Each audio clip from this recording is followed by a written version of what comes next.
All right, good evening, everybody. My name is Eric Hayden. I'm a meteorologist with the Weather Service in Newport, Morehead City. I'm joined by Jen Sawyer. She's the Carteret County Emergency Management Coordinator. Really excited for Jen to be joining us tonight. We started these last year. Jen was with us down at the community college. We really enjoy seeing people face to face. We're looking forward to getting back to that at some point. Obviously, we can't at this point, so we took it virtual. We have a lot of good information for you. Over the next probably about half an hour to 45 minutes, we're going to cover this. Please, if you have any questions, ask them through our webinar feature itself. For the next couple of minutes, I'll go over how you can ask those questions. Then Jen's going to take over for about 15-20 minutes, talk about a lot of resources our county has. We're very lucky that we have folks like Jen working for our county. A lot of stuff that you may have heard of. Some of you may not have heard of some of these resources, especially if you're new to the area. So she'll cover that. Once Jen has done her talk, don't leave. I'll give a quick presentation on hurricanes. We're going to talk about a lot of things that you may not have heard of before. We're going to try to de-emphasize focusing on the category of the storm. We're going to talk about all of the impacts that you can have, and then we're going to show you a brand new website that we made for hurricane preparedness. Then, after both those talks, it's your turn to ask questions. I mentioned you can do this at any point through the software, whether you're watching on a personal computer or a laptop, or even if you have a mobile device, you can ask a question. We will take those questions at the end, but if they're fresh in your mind, go ahead and ask those right away. At the very end, if you want to ask a verbal question, if you just click on the raised hand feature, you can ask an audio question. We'll call on you and we'll go ahead and unmute your microphone, so you can certainly do that. If you have to drop out, I know it's dinner time and bedtime for the kids and a lot of stuff is going on, just getting back to school and all of that type of thing. This is being recorded. We will put this on YouTube tomorrow and send you a follow-up link. If you had a friend, a neighbor, a family member that missed this talk and you think it would be good, please forward this information on to them, because again, we're going to record this on YouTube tonight and then we'll host that by tomorrow afternoon. So at this point, I'm going to turn things over to Jen. She's going to talk about some of the resources on the county itself. So I'm going to go ahead and share her screen. And again, I appreciate everybody for joining us. I know it's kind of crazy. The first couple of weeks, folks are getting back into the routine of school, and some folks are going back to work in person and things like that. So I know there's a lot of stuff going on. So we both appreciate you joining us. So Jen, it's all yours. We can see your presentation perfect. Great. Good evening and welcome, everyone. My name again is Jen Sawyer, and I work for Carteret County Emergency Services. I'm the Emergency Management Coordinator for Carteret County. I want to first start out by thanking Eric and his team at the National Weather Service for his help in coordinating this event and for his assistance on the technical side with this platform for this evening. Well, we're very thankful to have this alternative to an in-person meeting, although we'd really like to have these meetings face-to-face. We are thankful for this alternative so we can ensure the safety and health of our participants this evening. It only takes one storm to change your life and your community. For many of us, the impacts from Hurricane Florence are still very fresh in our minds. The system brought significant flooding, road closures, and prolonged utility outages. Some areas of the county were without power for 15 days. And many areas across the county had severe damages to businesses and homes throughout the county. The main point that I want to drive home this evening is that this storm was a minor hurricane by definition, which brought significant impacts to Carteret County. We can't control the weather, but what we do know is that preparation is the best protection against the damages from hurricanes and the dangers that come with them. Carteret County takes hurricane preparedness very seriously. The Emergency Services Office maintains and updates the county's emergency operations plan. This plan outlines the actions that are taken by county, municipal, and public safety officials during an emergency and a disaster. The county also activates the Emergency Operations Center, which serves as a centralized location of emergency response and recovery operations. Staff that support the Emergency Operations Center must complete required training and participate in annual exercises. We also maintain formal agreements with our state and local partners to provide assistance if necessary. So what can you do to prepare for a hurricane? Hurricane preparedness can be broken down into 3 basic steps. Make a plan, build a kit, and be informed. And I'm going to talk about each of those steps as we go forward. If you haven't already, make a plan today. You can start by considering your risk to hurricane hazards. Is your home vulnerable to storm surge or flooding? Do you live in a mobile home? Are you dependent upon electricity due to a medical condition? You'll want to tailor your plan to your family's needs and make special considerations for children, seniors, and pets. Also include a list of emergency contacts and important phone numbers for doctors, insurance policy contacts, emergency services, and other important phone numbers. And write your plan down and discuss it with your family. If you need help or resources to assist you in making your plan, I encourage you to go to the website readync.org. It's a great website and has a wealth of hurricane preparedness information available. Evacuation should be a part of every family's hurricane plan. Know where you would go if you were told that you need to evacuate and how you would get there. County officials understand that evacuation orders have significant impacts on the normal daily tasks of our citizens. But officials also realize that a significant portion of our population live in areas that are at risk for the hazards that come with severe weather. So it does sometimes become necessary to relocate to safer areas. Evacuation orders in Carteret County are issued by the County Control Group. This group is made up of the mayors of each of the municipalities and the chairman of the Carteret County Board of Commissioners. This group of leaders is supported by the National Weather Service, County Emergency Services, and other support partners to make these critical decisions. Typically, evacuation orders in Carteret County are applied to boat banks, low-lying areas and flood-prone areas, and to mobile home dwellers. I'm going to talk more about the 2020 Know Your Zone initiative on the next slide. If an evacuation is ordered, the evacuation order will say when the evacuation is to begin. It'll also say when the evacuation and preparations should be completed. It will also have if and when access to boat banks will be controlled, and if and when emergency shelters will be open and their locations. The order will also include the evacuation zone or zones that the order applies to. Hurricane evacuation routes in Carteret County are marked with blue and white evacuation route signs. The evacuation routes out of Carteret County are US Highway 70, NC Highway 101, and NC Highway 58.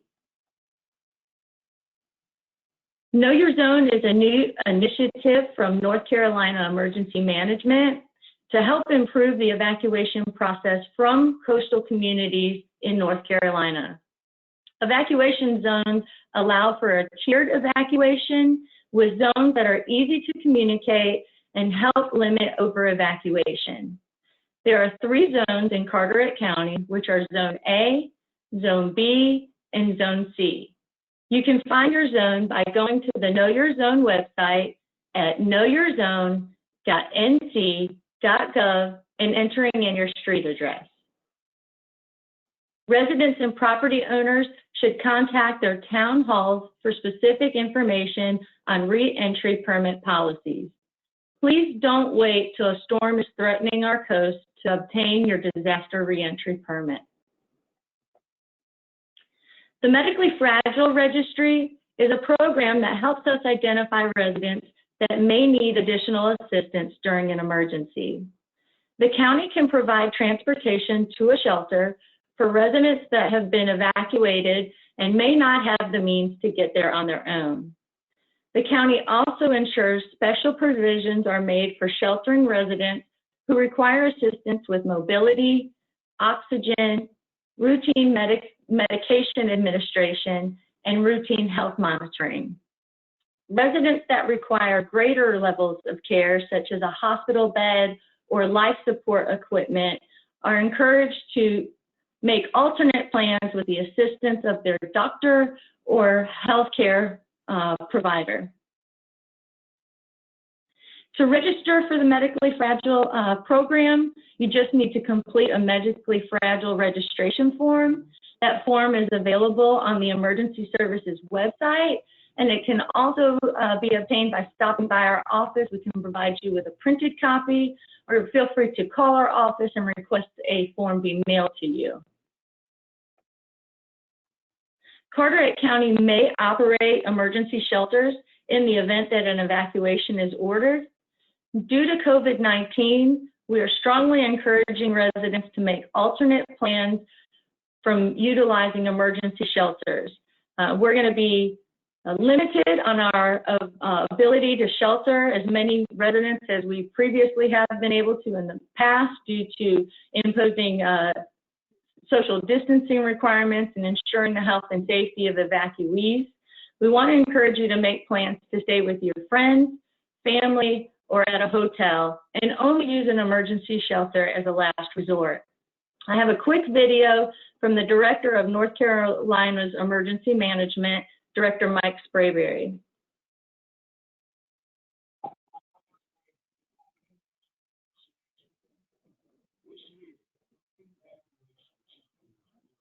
So we're having a little trouble on our end hearing it, Jen. Can you hear it okay on your computer speakers? I can, and I apologize if folks can't hear that information very well. We can send that out. But again, the point of it and the purpose of that video was just to reiterate the importance, again, of making an alternate plan and not including emergency shelters as your first option for evacuating and seeking safety in the event that a hurricane threatens our area. Shelter openings will be announced through local television, radio stations, and social media, as well as the Carteret County website. But please never go to a shelter unless local officials have announced that it's open. If you decide not to evacuate, make sure you're prepared to shelter in place at home. Anticipate prolonged power outages. Anticipate communication outages and challenges. Understand that cable, internet, and cellular phones may become unavailable. And emergency responders, law enforcement, and fire personnel may not be available until after the storm passes. Make sure you have your emergency kit ready at all times. If you're staying home, stay safe by remaining indoors until the storm is over. Tune in to your local radio or television station for updates.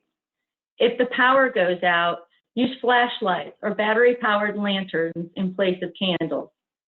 If flooding occurs, don't use electrical appliances or outlets, and be sure to have an evacuation route if you move to a higher level in your home.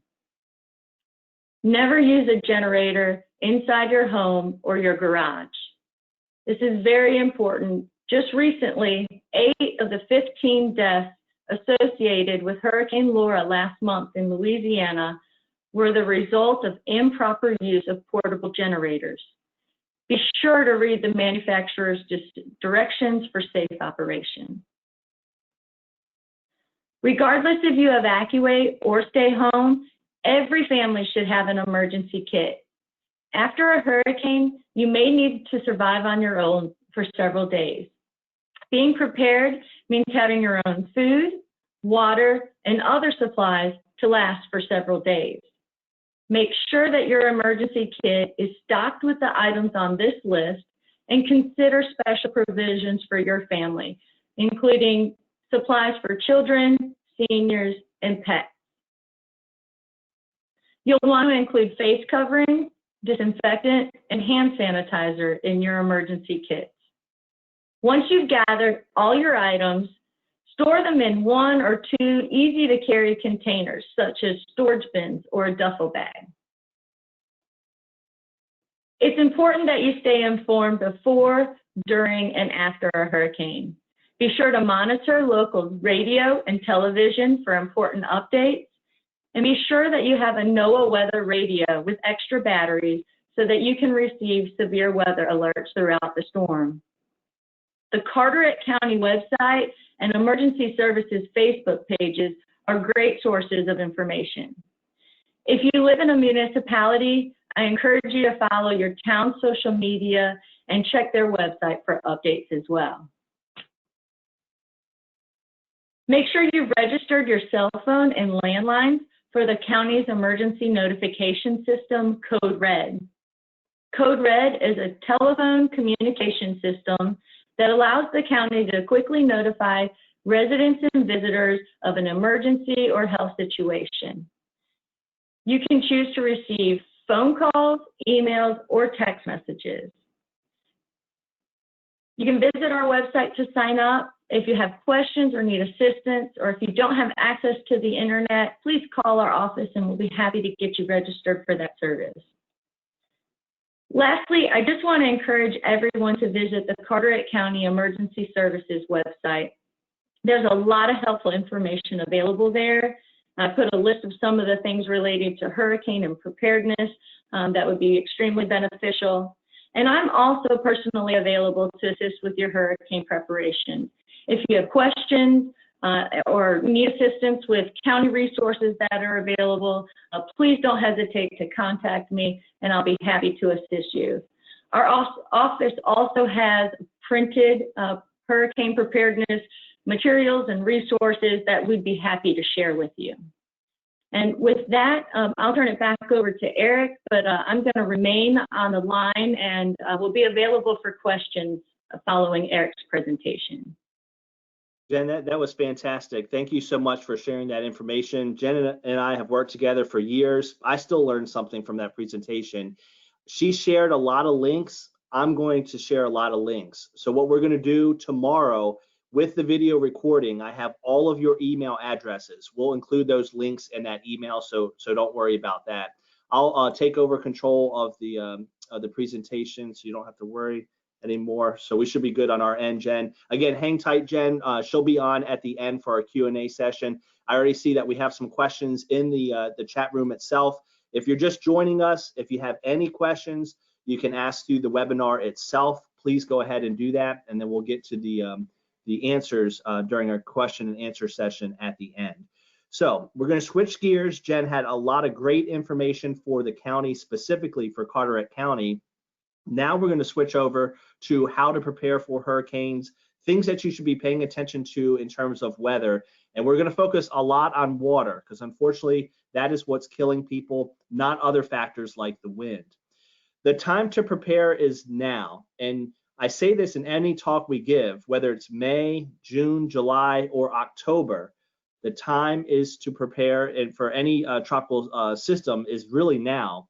The reason for that is we can have storms very, very early in the year, even though the traditional season doesn't start until June 1st. This past year, middle of May, we had Tropical Storm Arthur. We've had storms in August. This graph shows the peak of the season. The red shading are hurricanes and tropical storms. The yellow shading are hurricanes. You can see it peaks about the 9th or 10th of September. So we're at peak now. We've had Dorian and Florence in the past couple years. We can't let our guard down. If we sneak through the next week or two, don't say, we're out of the woods. We saw that with Matthew and Sandy. We can have storms on the backside of the season. So please keep this in mind when you're doing your preparation. Try to prepare early in the season. If you haven't already done so, it's a good reminder that we're not completely through the season yet, and we still have a long way to go until we get through the peak and also the rest of the hurricane season itself. Jen showed a lot of great websites for the county. This website has some repeat information, things like Know Your Zone. It's on this website. How to, what you should have in your disaster kit. It's on this website. Also things like, what is storm surge? What does it mean to me? What's the difference between a storm surge watch and warning? What do I have to worry about in terms of other aspects like tornadoes and rip currents? This is a brand new website. We made this this past spring, and it's modeled after Hurricane Awareness Week. So each day or each topic is covered. Anything you need from flood insurance to know your zone and all aspects of tropical cyclones. The easiest way to get to it, if you just remember weather.gov/moreheadcity, weather.gov/moreheadcity, that will bring you to our main page, and then just add hurricane prep to that. All of these links, again, we're going to share with you. So feel free to jot them down or look at the recording, but we'll be sending these hyperlinks out in our email follow-up tomorrow. I mentioned our main website is weather.gov/moreheadcity. This is your tax-paying money paying for this. Very, very good information. On the left is a screen grab of the website. You can enter your city or zip code or click on the map itself. I live the western part of the county over in Cape Carteret, so I would click on that area for a forecast. If you scroll down the page itself, on the very bottom, there's an icon called a weather hazard briefing. If you click on that, during periods of active weather, hurricanes, severe weather, winter storms, we'll have a PDF briefing that's 5 to 15 slides of a lot of detailed information. This example to the right is Arthur that we saw this past May as a tropical storm. We love social media, especially to control our message. Our website is great, but there's a lot of information on that website, and sometimes it's hard to cut through what's really, really important and what's the day-to-day forecast. On social media, we wave our hands, jump up and down, and say, this is what you need to focus in on. With Florence, we were all very worried because it was a Category 4 storm, certainly respectful of the wind. But as the wind diminished, our impacts were not going to change. We were still going to see catastrophic flooding, both from rainfall and storm surge, and we are still going to deal with the storm for many, many days. So the example on the left is a tweet that we sent out prior to the arrival of the storm. A lot of folks had evacuated and left and took the storm serious, and we did not want people to let their guard down and come back and think it wasn't going to be a big deal. That's when we hop on social media to get out that message. You can help. I know there's a lot of frustration with social media. It can do some things that are not so good, and it can be a spreader of good news as well. Help us spread those important messages. Whether you've lived here for 30 years or you just moved in from Ohio or New York State, we need you sharing those messages, those clear, concise, official messages with your friends and neighbors. I didn't mention YouTube. We're primarily on Facebook and Twitter day to day. We do multiple posts and tweets. On YouTube, it's more specific. Recordings like tonight will be on there. We'll do a recording of a webinar that we usually do during storms. It's usually 5 to 10 minutes. A lot of detailed information are put on YouTube, especially in a video format. So that's a little bit about us, weather.gov/moreheadcity. You can get the forecast or the briefings and also the hurricane preparedness information. I like this graphic. We did a talk last night, and I joked around that I did have spaghetti last night, but not tonight. You probably have heard of the spaghetti models, or if you haven't heard of them called that, you've certainly seen these tracks, multiple tracks, whether you watch your favorite national weather broadcast or your local news. They do have some utility, but I really, really want you to pay attention to the men and women down at the Hurricane Center. 175 years of experience making this forecast. That forecast has improved greatly through the years. I'll show you an example of that. What you see floating around on the internet sometimes has some utility, but other times it may lead you to let your guard down, or it may produce some unneeded anxiety. Let's face it, we've been through Florence, we've been through Dorian, back a couple years, Matthew, heavier rain was especially south and west of our county. We're anxious. We're watching everything that's happening. We don't need any added stress. So please follow the official sources of information. The example on the left, when these lines are really, really close together, it means high confidence. When they're farther apart, it means lower confidence. Beyond that, they don't serve a lot of usefulness. People will see one line, and if it's toward them, they think they're getting the storm. The example on the right, the official forecast takes into account all of that. One of the most popular questions I get is, what's your favorite model? Is it the GFS, the European model? What's the best one? Our best model is a consensus. It's not any one model. It's a blend of all the models that proved very accurate with Florence.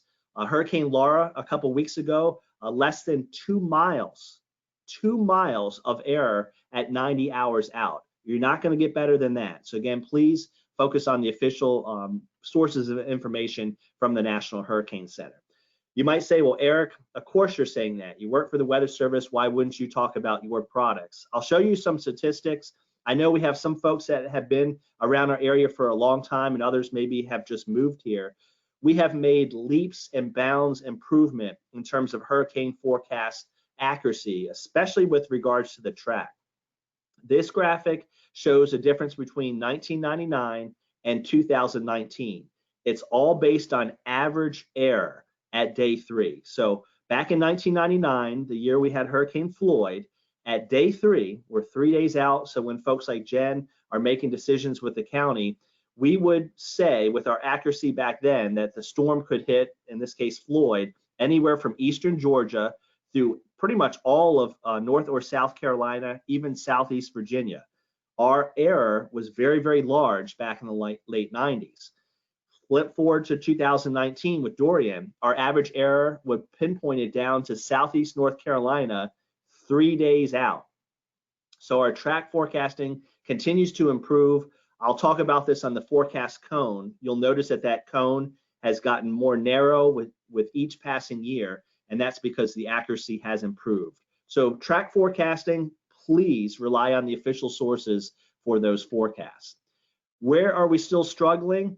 Intensity. We saw it with Laura. We saw it with some storms in the Gulf the last couple of years. Michael is one that has come up.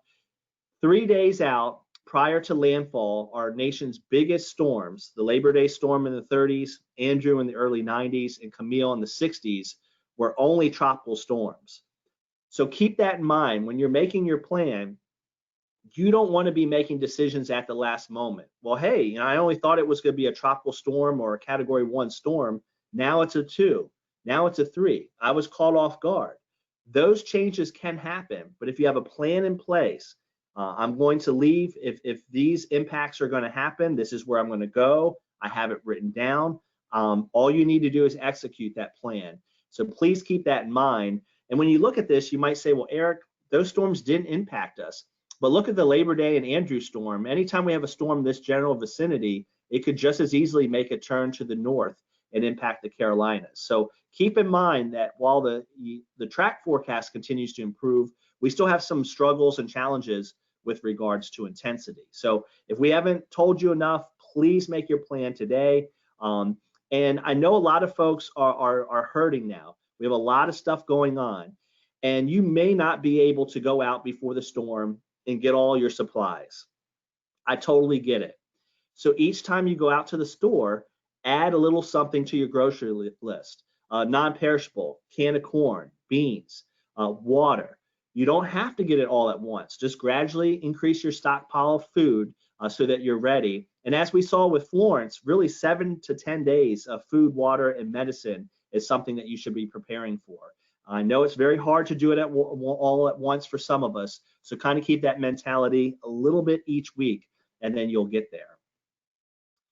Another website that I want to show you is the Hurricane Center site that I mentioned. We share a lot of these graphics. I know Carteret County does, Cape Carteret, Town of Beaufort. You all do a wonderful job on your social media channels sharing this information, so thank you very much. One that you're probably familiar with, the Tropical Weather Outlook, is issued 4 times a day. It's at hurricanes.gov. It's issued at 8 and 2, either AM or PM. We have a very active one right now. We're watching Invest 94L. It's an area of disorganized showers and thunderstorms off our coast. Not really a lot of change for our area, whether it becomes a depression or not. Kind of hit or miss showers. When it rains, it's going to rain really hard. A very, very humid and tropical atmosphere right into the weekend. But this is a good heads up for watching distant storms as they come off the coast of Africa and things that we might have to be concerned with. Once they get a name and they become something that we need to become more concerned with, you'll see this forecast cone. I'm sure you've seen this either on your local news or from us. This shows the most probable path for just the center of the storm itself. So it's very good at showing you where the center will go. But keep in mind that a hurricane is not a dot. Just because Wilmington has a landfall doesn't mean we won't be impacted. Think back to Florence. It may landfall in Wrightsville Beach, but tell the folks up in New Bern, tell the folks down toward Salty Shores about the storm surge. So again, it's just the center itself. It doesn't show all of the impacts, and keep in mind that impacts occur well away from the storm itself. One little piece of science, because I just find it so interesting, this cone is created before the year even starts. It's not wider if it's a big storm like Irene or smaller if it's a storm like Arthur. It's all based on statistical error. They look at the last 5 years, and based on their average error at 12 hours, 24 hours, 36 hours, and so forth, there'll be a circle of error for that. And that's how the cone is developed. So that's why it gets wider with time, because traditionally the error is larger farther out in time. But this is why it has gotten skinnier through the years, because they do a great job. But the point of emphasis, again, it only shows where the center will go. If you're anywhere in this vicinity, you should pay attention. So this is Florence. Folks across Georgia and South Carolina should be paying attention, and the Delmarva. It doesn't mean that, hey, I'm out of it, I don't have to worry about it. It's if you're anywhere close, because again, those impacts can occur well away from the center itself. We get a question a lot of times, okay, the storm's coming, it's expected to be here on a certain day, make landfall at a certain time. When should I complete my preparations? That's what this graphic is all about. It's called the earliest reasonable onset of tropical storm force winds. We don't just make up those numbers. Roughly at 39 miles per hour, that's when everybody should be coming in. We should be hunkering down for the storm itself. And this is a reasonable worst case scenario. So in this case, this is Florence. We could have winds 39 miles per hour or greater sometime Wednesday evening. This is what I use for when I'm trying to fix stuff around my house and get ready for the storm. I'm working really, really long days. I need a goal. I'm working 10, 12-hour days. When I come home, I have a little bit of daylight. This is what I need to do. Make sure everything's in the shed. I've got the shed door nailed shut. The family knows where they're going, things like that. In this case, by Wednesday evening, if I have my plans completed, I've got my house boarded up, whatever my plan says, I'm good to go because I prepared for the reasonable worst case. So those graphics are in our briefings. Those graphics are on the Hurricane Center website. And those graphics are used by folks like Jen to make those preparations so they have a little wiggle room if it's worse or timing changes, because this is a reasonable worst case. The sister graphic to that is the most likely time. This is when we think things are actually going to pick up in terms of tropical storm force winds. This example is from Tropical Storm Arthur this past year.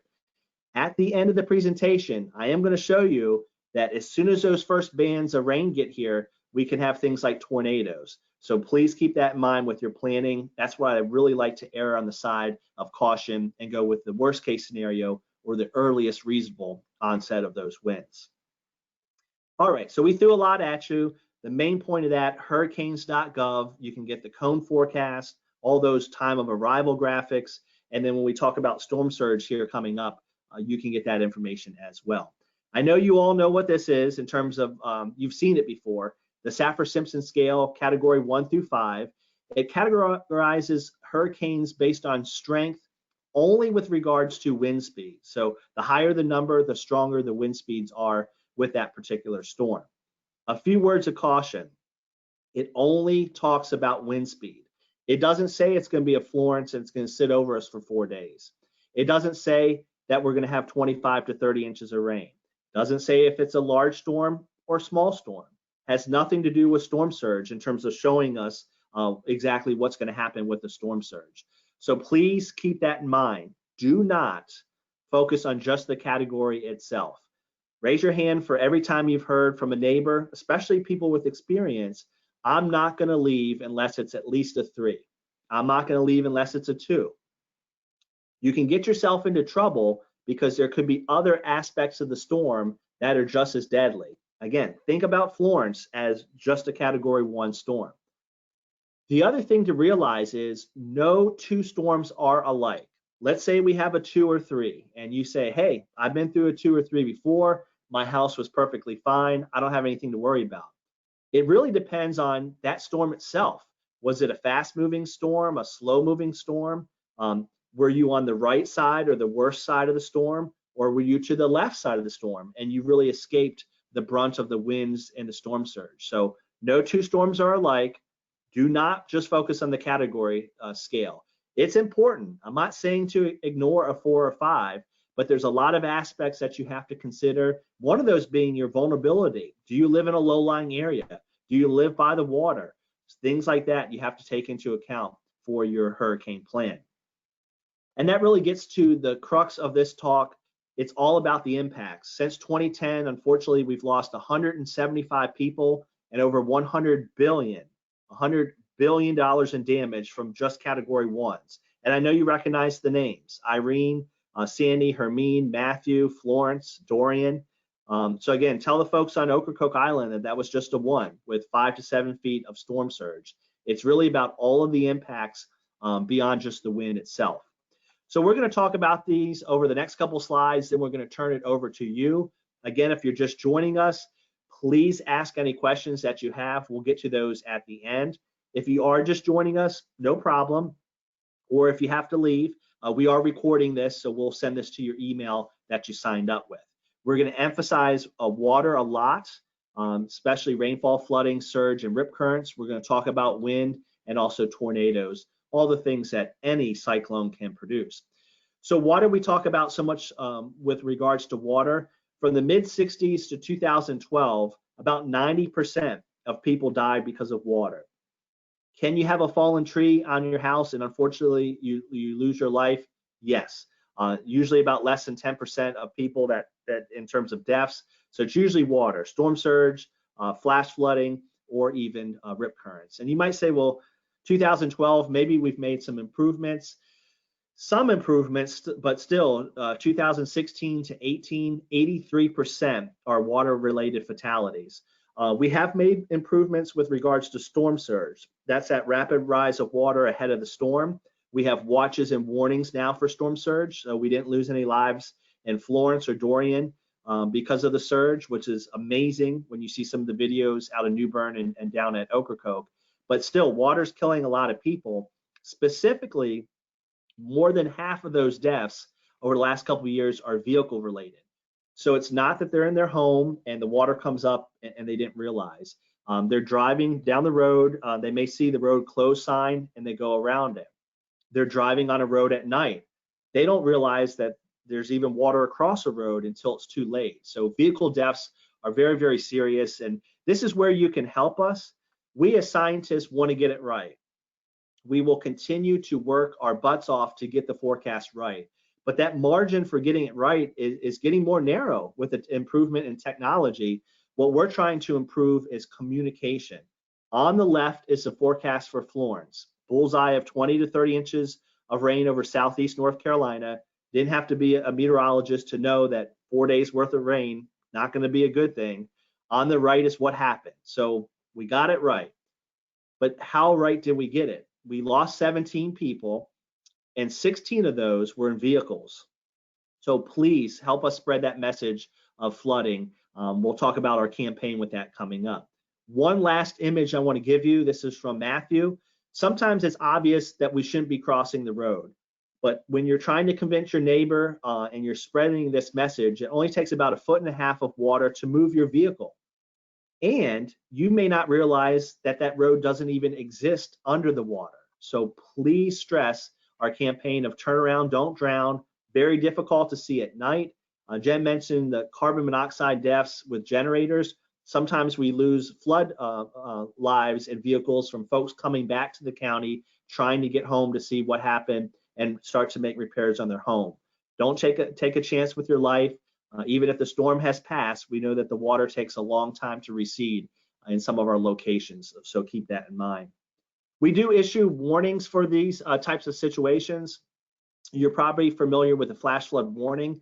A flash flood emergency is something that's going to pop up on your phone automatically unless you got into your phone and turned it off. It's a wireless emergency alert. We call it a WEA. We only do it for high-end flash floods, tornadoes, storm surge, big stuff. Not there's going to be a little thunderstorm.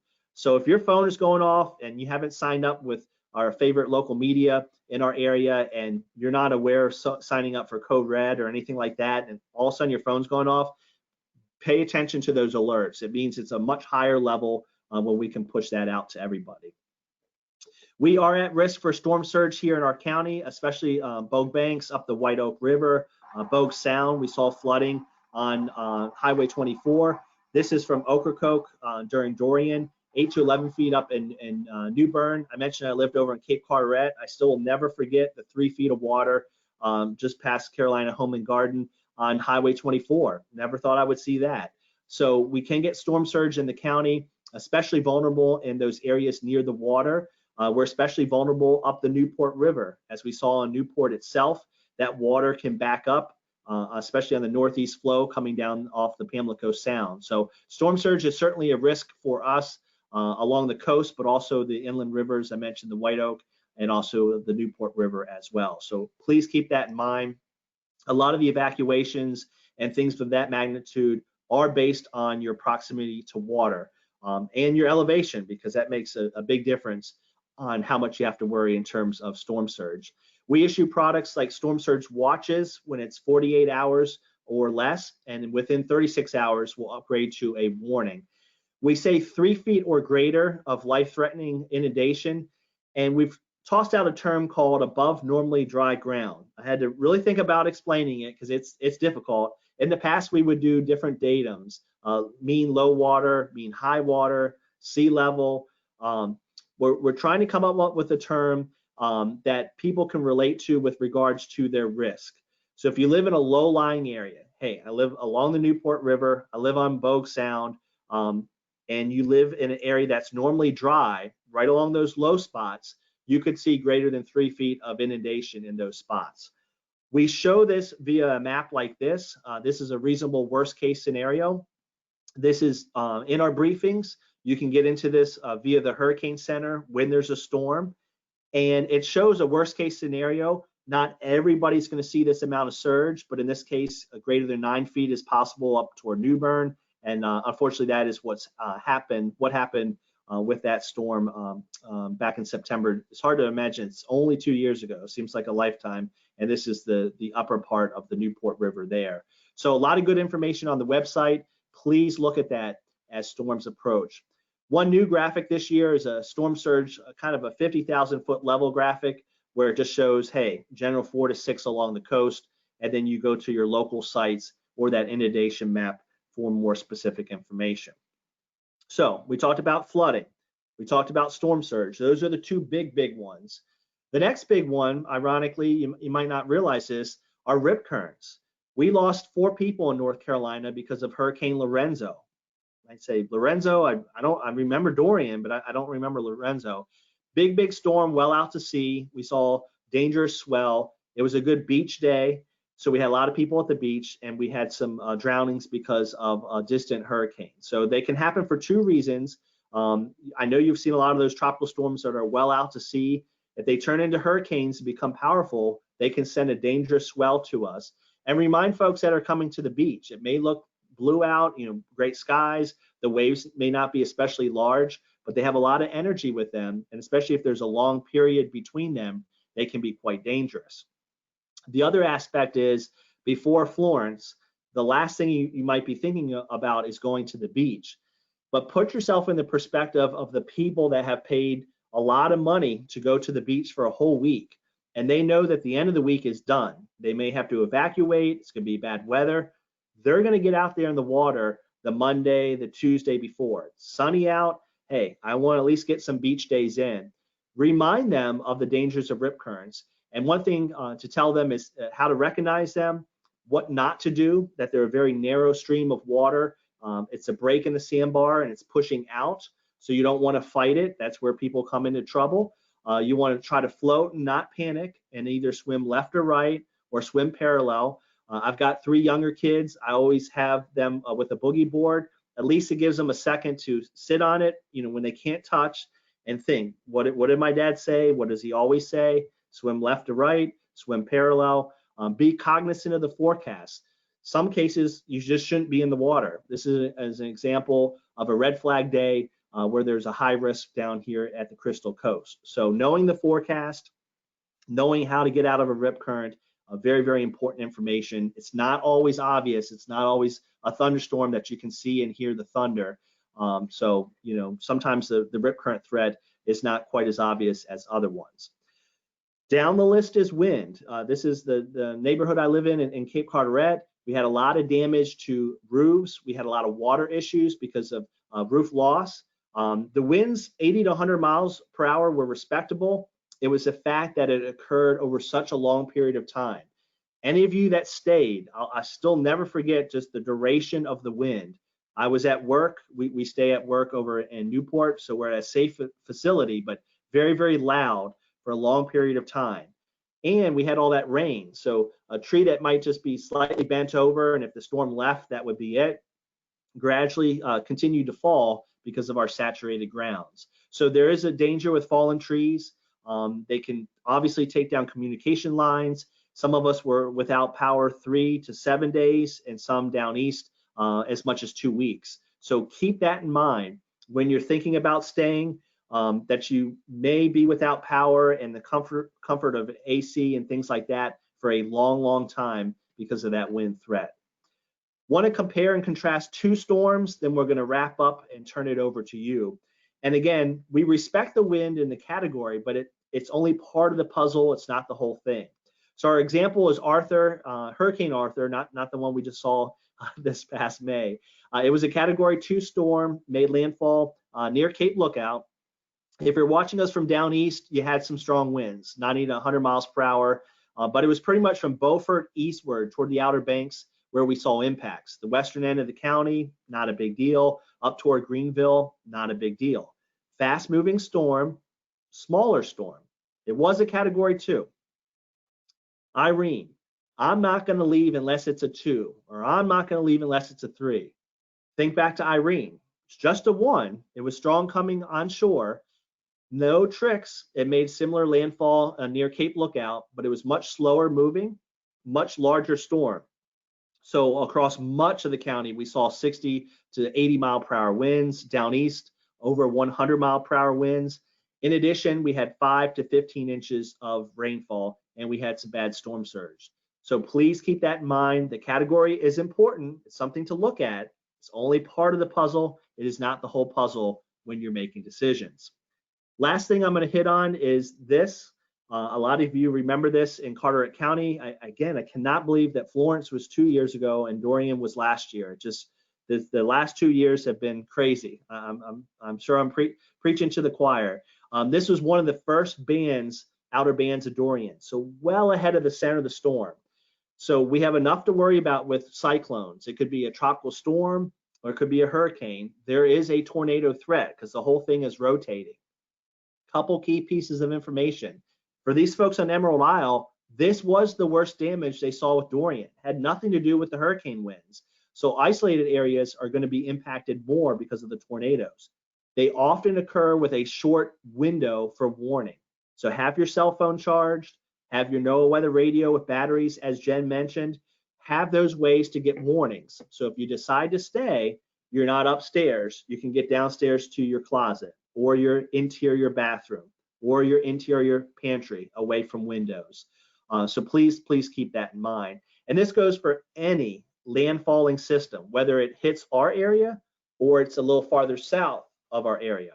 Case in point, Florence. We had multiple tornadoes across eastern North Carolina. This red arrow shows where Florence made landfall by Wrightsville Beach. We certainly had tornadoes all across Carteret County, but I want you to look at our friends up toward Richmond, Virginia.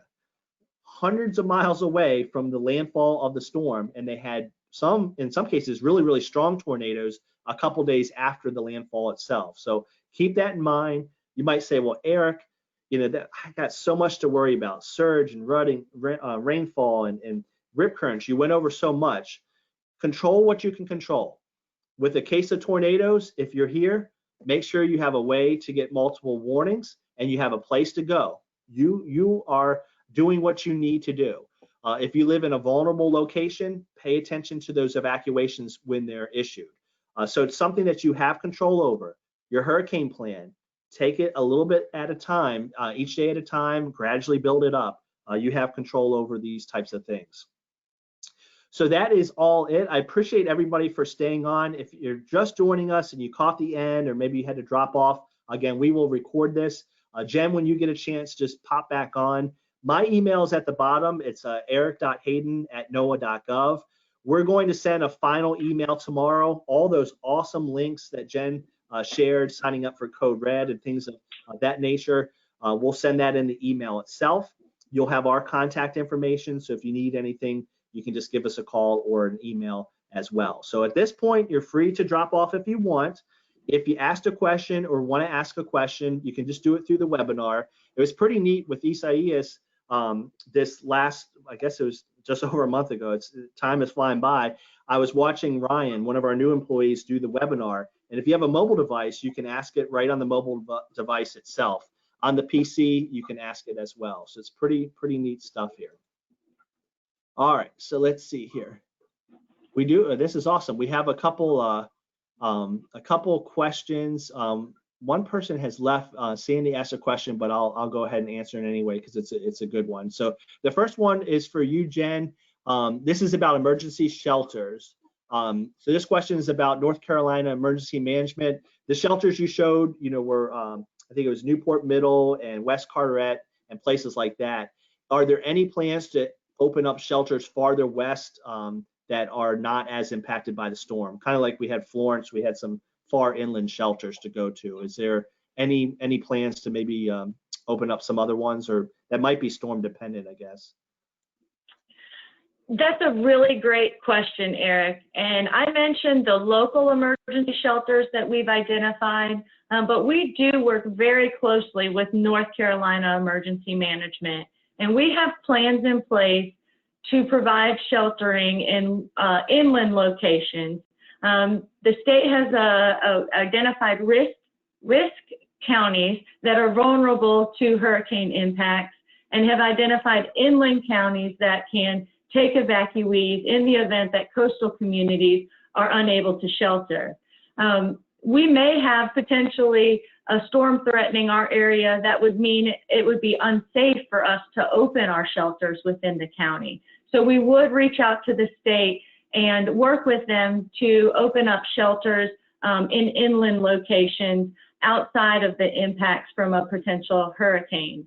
Along with that thought process, of course, we want to ensure that we're limiting over evacuation and we're not sending folks too far. A lot of times you don't have to go significantly far away from home to get to a place of safe refuge. So remember those key points.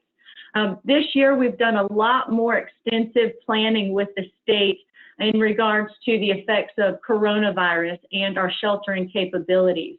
So we've looked at contingency plans to our typical thoughts of how we shelter and how we've done that in the past. So we're going to lean on those things that have worked for us and work well, but we've also identified ways that we can ensure that folks that maybe may have coronavirus or have been exposed and need to be isolated or away from others, we've got plans in place to provide for those folks as well.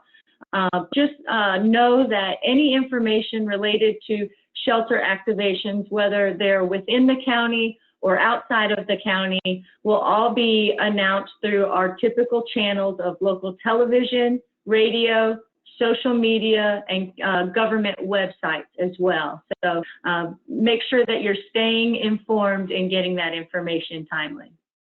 And also, as a we can provide transportation if a shelter is going to be opened outside of the county or in the county. So anyone that needs assistance in getting somewhere safe, we can help them.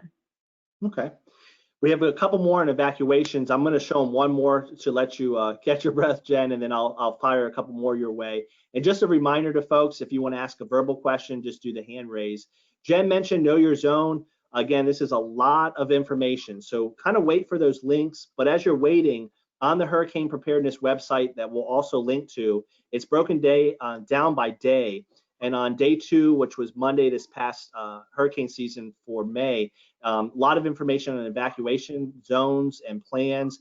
If you scroll down, there's a link to Know Your Zone. So you can kind of zoom into Carteret County and see, I think it's 3 different zones, correct, Jen? Like the more at-risk places like Bogue Banks and Down East, and then middle risk and least at risk. But you can really futz around with this and see who's more at risk and kind of have a heads up for, hey, I'm in that worst case scenario. You know, I'm more vulnerable than others. So a lot of good information.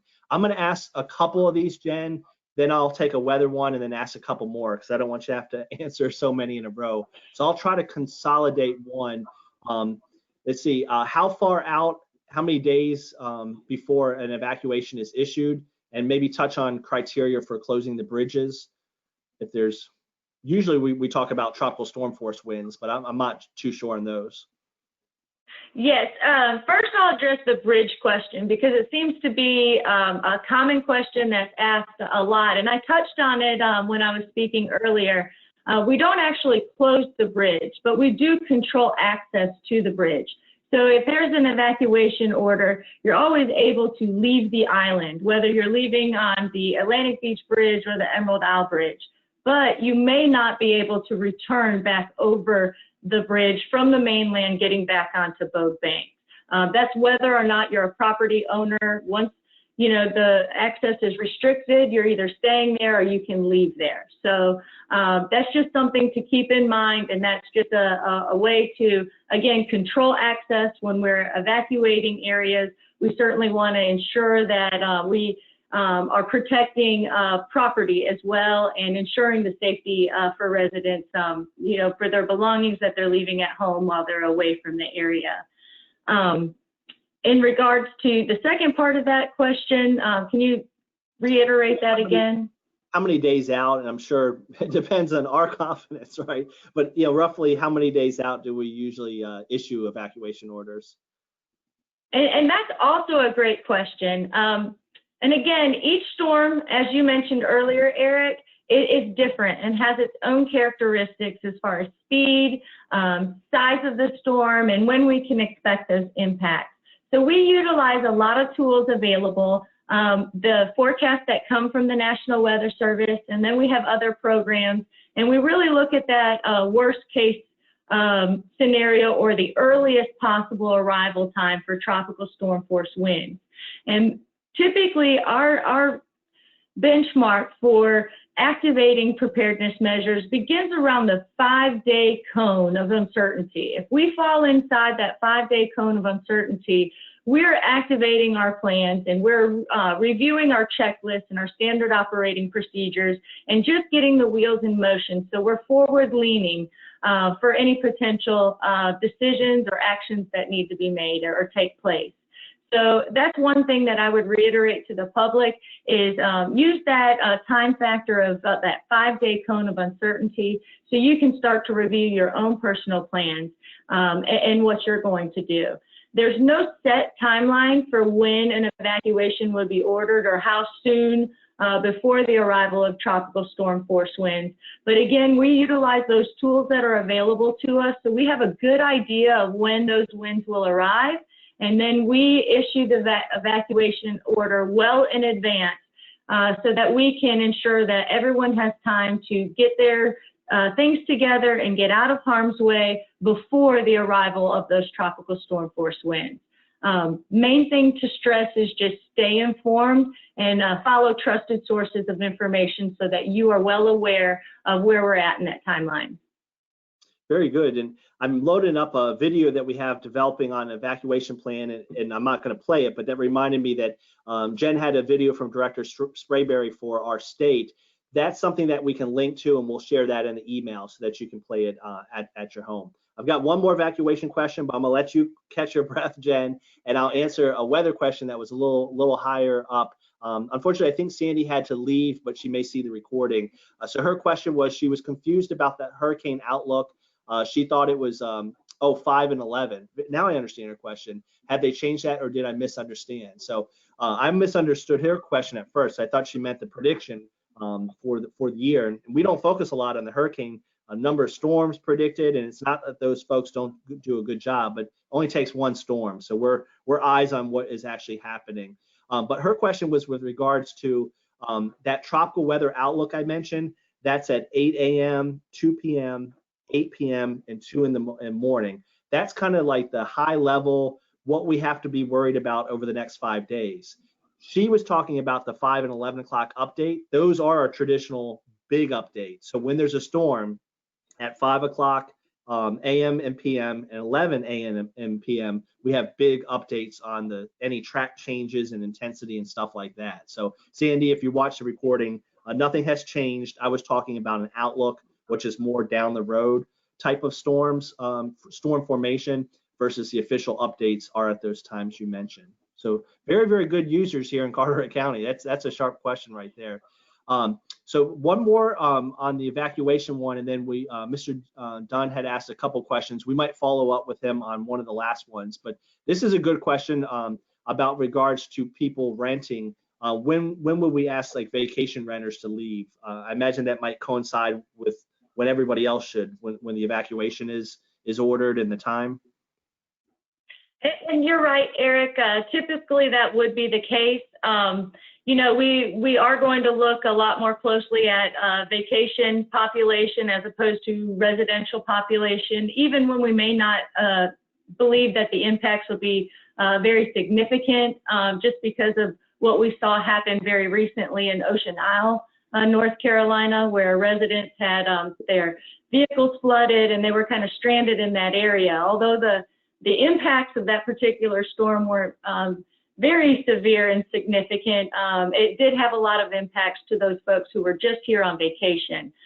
Those folks aren't really as well versed as our residents are, or experienced as our residents are when it comes to hurricanes and what to do to prepare for them and to be safe. So it's definitely something that's taken into consideration, but ultimately the county control group would make that decision. Jen, you bring up a great point with this last hurricane. It's an east-west facing beach. I worked at the Weather Service down in Wilmington. When I first got into the Weather Service, we lived in Leland, which is Brunswick County, east-west beach, Oak Island and Ocean Isle Beach, and those types of areas. That could just be as easy as our south-facing beaches. Luckily, we have a little bit more elevation on both banks, but that's something to consider. So that's a lot of stuff goes into this planning, and we can't thank folks in the county enough, because you have those decisions to make, relying on our accuracy, and hopefully everything's going well. But there's just so many factors. I hope people at home appreciate it's never an easy decision, but they're really taking into account your life, your property, but really your life. That's what matters in these types of situations. And they're hard decisions to make because you have so many different variables. Very, very good. So we don't see any more written questions. So if you think of something last second, please ask it. I'm looking to see anybody that has an oral question. Just go ahead and raise your hand. On the control panel, there's a little raised hand feature. I'll go ahead and call on you and unmute your mic if you've got that question. And otherwise, let's see here. Okay, so we've got one. So we've got Mr. Dunn is going to ask a question. I'm going to unmute your microphone, and then you are all good. So you can just go ahead and ask your question, and we can hear you fine. Okay, can you hear me? We can, yeah. Okay, thanks, Eric and Jen. This is a fantastic presentation. We actually bought our retirement home closed on it during Hurricane Dorian, which is kind of funny, just the way things work. And we decided to rent it for a few years before we actually go out there and retire. So that's why I had some of the questions about evacuation. Like, for example, Highway 24 is not on the evacuation plan, which I find kind of interesting. Was one of the things, maybe perhaps because of flooding. So to cut to the chase on my question, after we evacuate, I need to get back to the house, and I would like to be able to see what shape the house is in before I get back to the island. Are there commercial services that do that go around and take video of everything and put something online on YouTube or something to show you that, or something that you can get info just about a specific house? Would be the first question. And the second one is that I live in the Apex area in central North Carolina. Getting back to the house, when I looked at the past flooding on water.weather.gov, which is wonderful, I can look at past flooding in the FRIS North Carolina website. I can find places that have flooded, but it looks like everywhere floods on the way back. The Trent River basically kills Pollexville and Maysville on 17 and 58. Cedar Point looks like it floods from Highway 24, which you didn't really list as so that closes off 58, 17, 24 to flooding basically. So I guess I have to watch the water gauges and come back fairly quickly after the storm passes before the surge comes by. Is that the appropriate plan? So I can tackle the weather part of that, Jen, and then maybe mention the Highway 24 thing. You know, that's not really an artery out as much as 70 is. But as far as that's great that you look at all those websites. That's fantastic. I'm going to go ahead and mute you, Mr. Dunn. Lower your hand and then re-raise it if you had something else. But that's fantastic. So from the water perspective, he mentioned water.weather.gov. We've got river gauges at certain locations like Kinston and Pollexville. And yes, unfortunately, a lot of our access routes coming back are flooded. So it's a challenge on some of the rivers like Kinston on Highway 70 and some ones you can come back before the water rises and you can sneak back in here. But it's a decision you have to make on your own, and you don't want to come back too early for people that are responding to the disaster down here. We mentioned a lot of flood-related deaths occur in vehicles.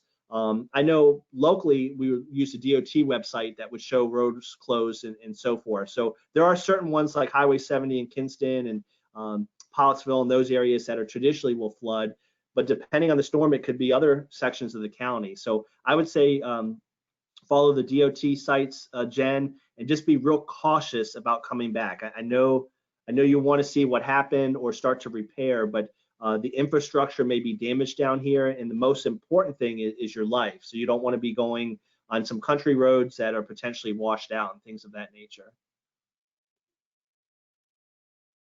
Do you want to touch base maybe on the Highway 24? Yeah, I'll just speak to the rest of his question. I'm not aware of any commercial services that provide assessments post-storm, although I do see a need for that type of service.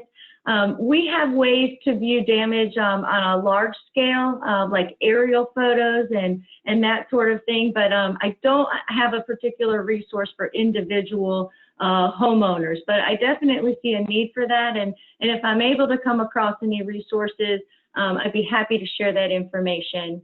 And as far as the Highway 24 not being noted as a hurricane evacuation route, I know these routes were determined prior to my arrival with the county, and I do vaguely remember the rationality behind assigning the evacuation route. But I just can't articulate exactly what that explanation is, and I don't want to give you misinformation. But I believe it's something related to what Eric had mentioned, that it's not actually a route out of the county, but I'd have to find out, exact reasoning behind that. And it could be you're not getting much farther away from the coast. If you go west on 24 toward Jacksonville, you're the same distance from the coast as you are here in the Crystal Coast. And then you're getting all the folks down in Jacksonville that are evacuating, where it's like 58 and 70. As soon as you go north, you're getting exponentially away from the coast. So that's probably one reason. Mm-hmm. So let's see.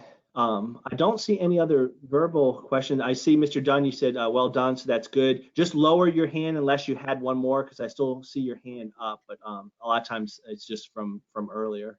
So good, yep. So I think we're set, Jen. I teased Jen that we hadn't gotten a ton of questions the last couple, and that we might get more tonight, because this is a great audience. I really appreciate everybody joining us. I'll do my wrap-up spiel, and then anything else that you want to add on, Jen, you can go ahead. Just some housekeeping. Again, we'll send out tomorrow an email. It'll have a lot of these links. You'll have our contact info. If we forgot something, you want to follow up with us about something, please reach out and let us know. The recording will be in that email. Do us a favor. Mr. Dunn said he really appreciated it. A lot of people like this. We love our job. You can tell from the enthusiasm with Jen. We like what we do. Do us a favor and share it with somebody. That's how you're going to help us. Share it with the new people that are moving to our area. We have a lot of military in our area. They may be from an inland location and they're not used to hurricane season. They rotate out every couple years. So this may be old hat to some of you, but it's not to a lot of us. So do us a favor and share this with folks in the community. That's all I have, Jen. If you want to take it from there, we'll wrap everything up. Eric, I just want to say thank you again to you and your team. And I want to thank everyone for taking time to participate tonight and join us. I think hurricane preparedness is critical information for residents and visitors to Carteret County. And I just want to reiterate what Eric mentioned of sharing this information. When it becomes available, we'll be posting it to our Facebook site. I encourage you to like and follow our site and share this information out to all the points of contact that you have influence over. And again, thank you for joining us.